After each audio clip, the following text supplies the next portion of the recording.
La performance Super Bowl de Kendrick Lamar est une des plus grandes expériences visuelles qui m'ait été donnée de voir de toute ma life. Et je vous jure, je m'en fous. J'utilise les Super Bowls, les hyperboles, voilà. Franchement, le mec, il a tout éteint. Il a dit turn your TV off. Et il a tout éteint. Il a tout éteint. C'était pas possible ce qui s'est passé en réalité. Franchement, je reviens absolument pas. C'est la première fois que tu regardes un show et tu regardes le show et tu te rends compte qu'il y a une deuxième lecture à avoir, troisième lecture, quatrième lecture, ce qui fait que, en plus d'avoir profité du show sur le moment, c'est que après le show te laisse avec un message qui va tenir sur le temps et qui tient déjà dans les journées parce que en fait, c'est une dinguerie que tu regardes un show, tu profites d'un moment, un concert ou un truc comme ça, tu vois. Comme Kendrick dernièrement, il a fait le pop-out, le pop-out il était dingue, tu vois. Mais là, tu te retrouves à regarder le show et en réalité, moi, je peux comprendre que, en tout cas, si tu regardes le show à la télé, comment il est passé, le premier t'as des a priori, tu te dis, ah, mais pourquoi il n'a pas fait ça? Par exemple, franchement, très honnêtement, moi, par exemple, j'aurais adoré qu'il fasse Family Ties, parce que Family Ties, c'est vraiment un morceau fait pour ce type de choses. Il avait Mad City, il avait énormément de hits qui auraient pu passer là-bas. Même Alright, il aurait pu le refaire. Vas-y, tranquille, tu vois. Ce qu'il avait fait au Super Bowl avec Dr. Dre et tout, c'était incroyable. Mais là, la manière qu'il a tout amené pour que ce soit quelque chose qui apporte un message, c'est-à-dire qu'il a utilisé les morceaux de son dernier album, quelques hits ici et là, et la manière dont il a structuré son Super Bowl, ça a donné un message qui était cohérent du début à la fin. Donc ce qui fait qu'il a privilégié, plutôt que de prendre le temps et de faire un morceau rempli de plein de bangers, plein de hits, qui nous aurait fait kiffer en vérité. Dans tous les cas, on aurait kiffé de fou. Moi, j'avais vraiment aucun doute que Kendrick Lamar fasse une performance folle parce que toutes les performances télévisuelles que Kendrick Lamar il a fait, elles étaient toutes dingues. Et moi, je pense particulièrement au Grammy 2016, quand il avait fait pour To Pimp a Butterfly. Cette chose, j'ai eu des frissons de malade mental. Mais là, il a décidé de prendre ce temps pour adresser un message que j'adresse en long et en large dans une précédente vidéo.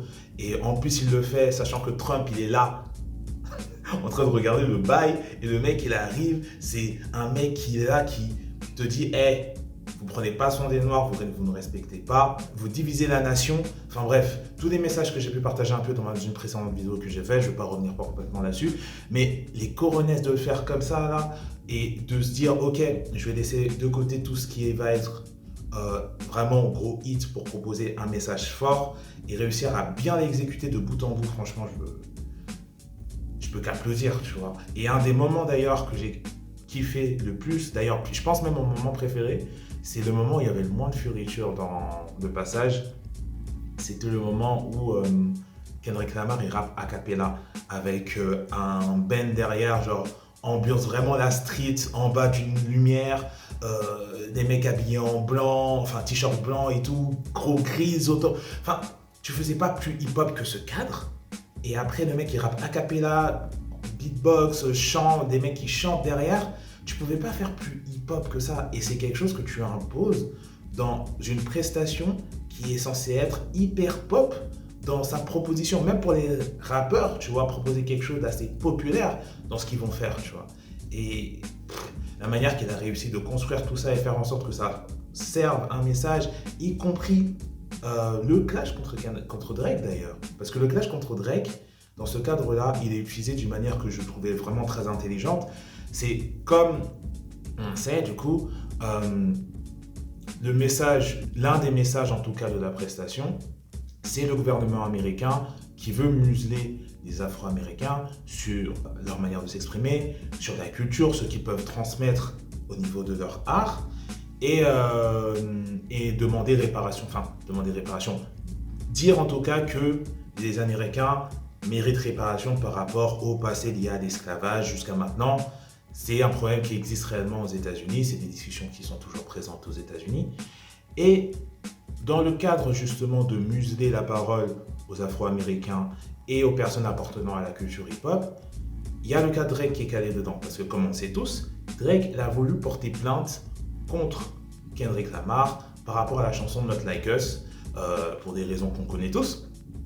Mais du coup, c'est museler un artiste et museler un Afro-Américain sur ce qu'il a envie de dire en fait, sous peine de représailles, comme le ferait le gouvernement. Donc il utilise le clash pour d'un côté écraser Drake, parce que clairement c'est un écrasement de tête à Drake, on est dans Mortal Kombat, Fatality, il lui reste plus aucun membre, le frérot, c'est...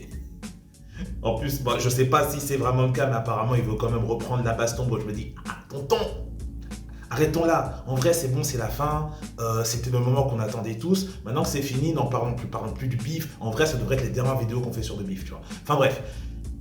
Du coup, à côté de cet écrasement de tête, c'est une manière de dire que ce soit toi, Drake, ou bien le gouvernement, ou tout ça, que moi je suis là, je ne suis pas là pour entendre ce que vous avez à me dire par rapport à ce que j'ai à dire, que les Afro-Américains n'ont pas à s'adapter à la manière dont vous voulez qu'on agisse, que nous, on est nous, et que si on a des choses à dire et si on a des choses à protester, qu'on le fera, que vous le veuillez ou non. C'est pour ça que je pense que, à côté du fait de juste vouloir clasher Drake, il y avait un côté symbolique en mode ah ouais, tu veux me poursuivre en justice? Et ben tu sais quoi, je vais le faire et je vais bien te nommer avec ce regard meurtrier de Cédric. Oh my god.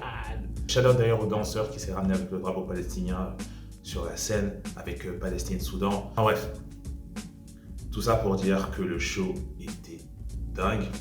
Et je pense qu'il est plus dingue en rematant et en ayant cette deuxième vision au-delà de la première où on se dit ah, il n'a pas fait tel hit et qu'on est tout de suite à chaud. Et une fois qu'on prend juste ne serait-ce qu'une deuxième lecture, on voit vraiment tout le monde que nous propose cette performance. C'est un peu comme Euphoria quand c'est sorti. Euphoria quand c'est sorti, il suffisait juste vraiment de se concentrer, de voir ce qui se passait pour se rendre compte qu'en fait c'était un putain d'écrasement de tête. Ça aussi c'était vraiment une folie quand c'est sorti, au moment où le bif il était là, tu vois.